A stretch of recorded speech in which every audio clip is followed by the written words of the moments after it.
Is still going for farmers in KELOLAND, but things are running a little slower than usual.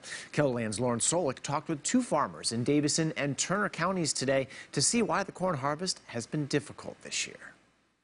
For farmers in South Dakota, sometimes wet seasons are harder to work with than dry seasons. 2019 started off very wet in the spring. A lot of the crops got planted very late, and some of the crops didn't get planted at all. On our farm, we only got 55% of our acres actually planted to a crop. Ettinger says that moisture from the spring carried into the summer and now the fall, which means harvest was delayed.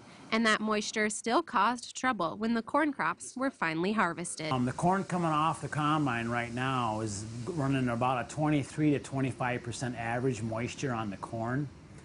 That is not good for long-term storage. All corn has to be dried to 15% to be marketed and stored long-term.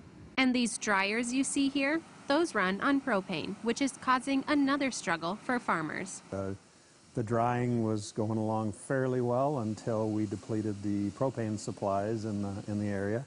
So with the cold snap coming, the propane suppliers have rightfully prioritized livestock and humans for the use of the propane.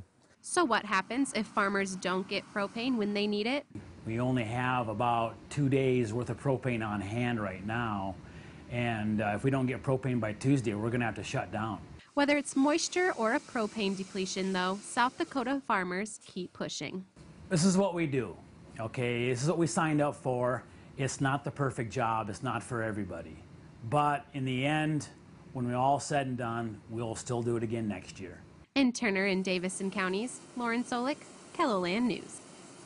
So what happens for the farmers once they're finally done with harvest this year? Bone shared his thoughts with us.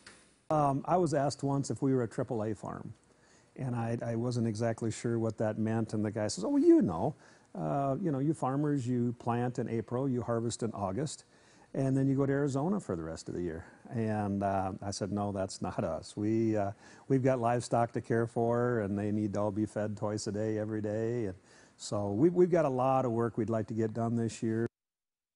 Bowen says he's got a lot of job security for the rest of the year. If you are struggling with harvest season and need someone to talk to, visit this story at KELOLAND.com to find a link to the Avera Farm and Rural Stress Hotline.